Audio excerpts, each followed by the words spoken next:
She told me to never miss 3:33 a.m., not even once. I thought it was just an old woman's superstition until I forgot. My grandma had strange rules. She was the quiet kind of creepy, never angry, just unsettling. When I was 9, I moved in with her after my parents died in a car crash. That's when the candle ritual began. Every night, she'd knock on my door at exactly 3:25 a.m., hand me a small white candle, and say, "Light it at 3:33, not a second before, not a second after. Leave it burning until 4. No explanation, no emotion, just those same instructions." Night after night. At first, I thought it was a weird religious thing, but it wasn't. There were no prayers, no chants, just silence. She'd watch me light it, then disappear down the hallway without a word. I asked her once, "Why 3:33 a.m.?" She looked at me, dead serious, and said, "Because that's when they start looking." I never asked again. By the time I turned 14, it had become a habit. I never missed a night, even when I was sick, even when I had school early. It felt like brushing my teeth, except I had to be scared while doing it. Then one night, I overslept. I woke up with a jolt at 3:46 a.m. The candle sat cold and unlit on my desk. I panicked. I lit it anyway, hoping it still counted. But something felt wrong.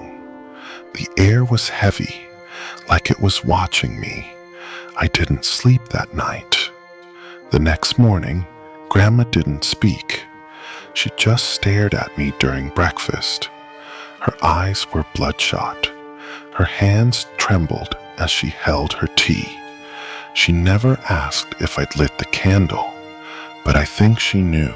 That night, 3:33 a.m. came again. I lit the candle on time, but as the flame flickered, so did the shadows on my wall, and one of them didn't disappear when the candle went out. When I tell people this story, they always ask the same thing. What did you see? But it wasn't just what I saw. It was what I felt, like something had slithered into our world and didn't want to leave. That first night, after I missed the ritual, I sat frozen on my bed. The candle's flame trembled like it knew. The shadows it cast looked strange, unnatural, and one of them, the one near my closet, didn't move when I did. I stared at it for what felt like an hour. Then it blinked. I gasped and dropped the candle.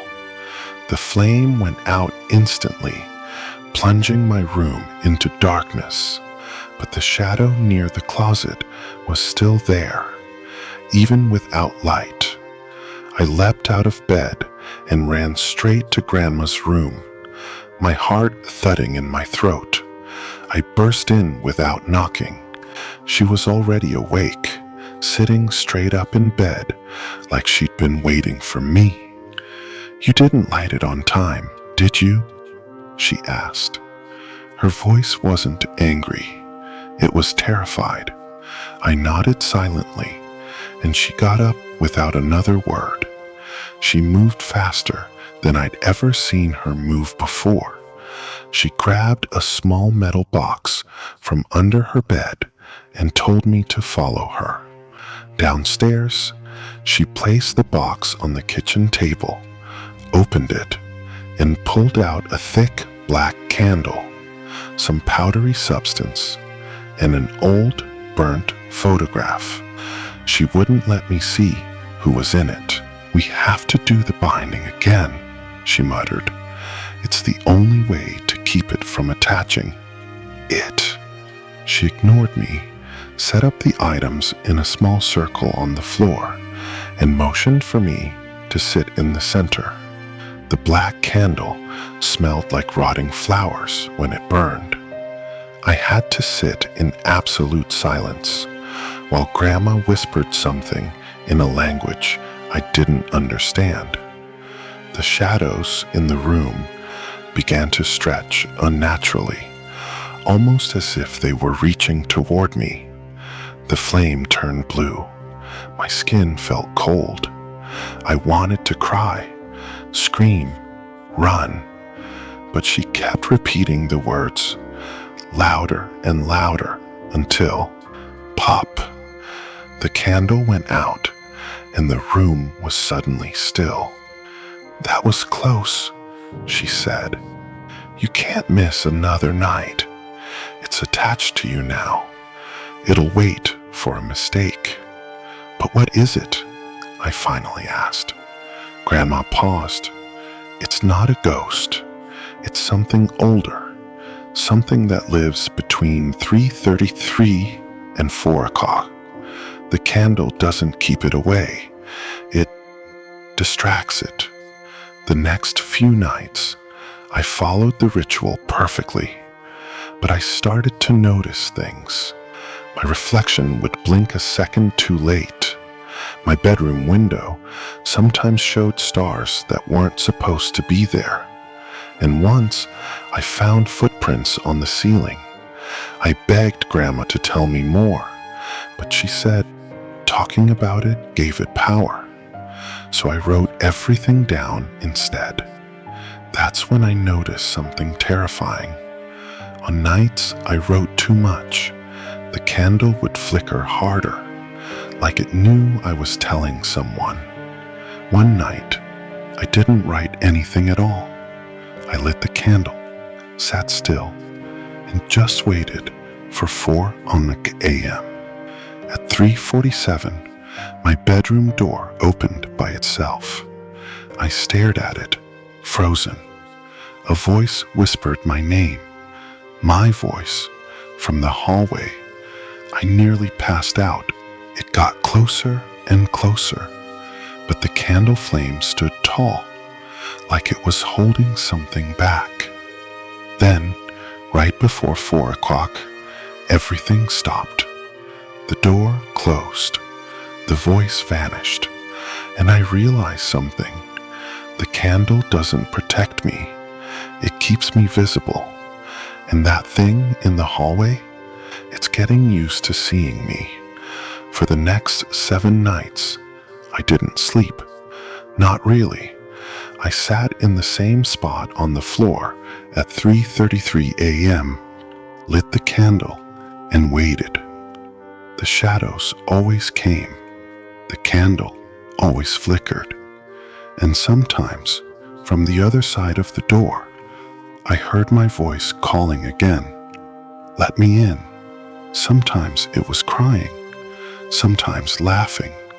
Once, it sounded like it was choking. Grandma tried to act normal during the day, but she had started locking her bedroom door at night, and she had begun keeping salt lines in front of it. The silence between us spoke louder than anything. On the 8th night, the candle flame turned completely black. Not dim, not flickering, black. It gave off no light, only a faint crackling sound, like burning wood or bones. "Grandma!" I screamed, but she didn't answer. I ran to her room. The door was open. The bed was empty. There was only a small note on her pillow in her messy handwriting. "If I'm not here by 3:30 a.m., don't light the candle. Leave the house. Don't come back." It was 3:28. 2 minutes. I stood frozen in the hallway, holding the candle in one hand and the lighter in the other. My brain couldn't decide. Run or stay. obey her warning, or protect myself. And then I saw it. Downstairs, by the front door. Grandma, or at least something wearing her body. She was staring straight up at me, her head tilted far too much to the side, her eyes completely white, her skin pale and wrinkled like wet paper. I backed into my room and locked the door. 3:33 a.m. flashed on my digital clock. My hand moved on its own. I lit the candle. The black flame returned, and the room grew cold. Very, very cold. I held my breath and waited. For a moment, there was silence. Then, scratch, scratch, scratch on my closet door. 3 slow, deliberate scratches. I turned my head. The candle cast shadows again, and like before, one shadow didn't move with me, except this time there were 2 of them, one near the closet, one right behind me. I didn't dare move. I didn't dare blink, but I felt the breath on my neck. I heard the same voice whisper, "You lit it. That means I'm real now." Suddenly, the closet door creaked open. Inside was a mirror, not a normal one. It reflected a version of my room that was rotted. The walls were moldy.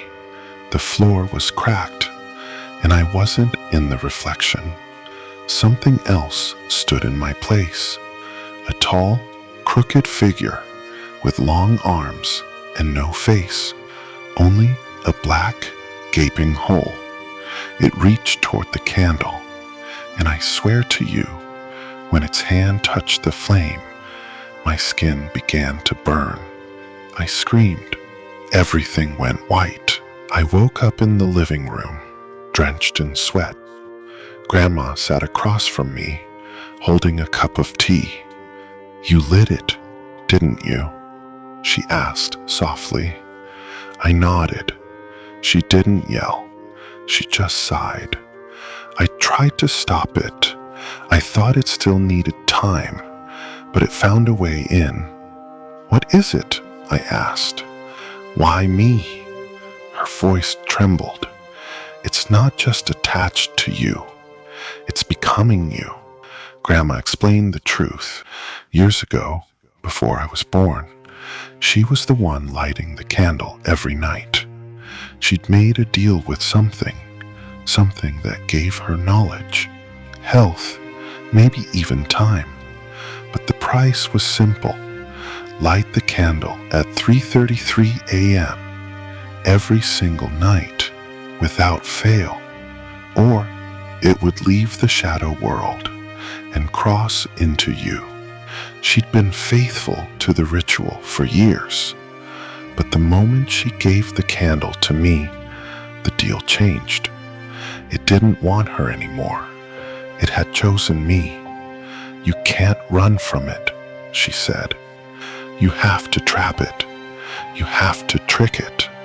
She gave me the metal box again and told me the only way to break the link was to perform one final ritual at the exact time it crosses over, 3:33 a.m. sharp, while in complete darkness and with no candle at all. "Wait, no candle?" I asked. "But the candle keeps it away."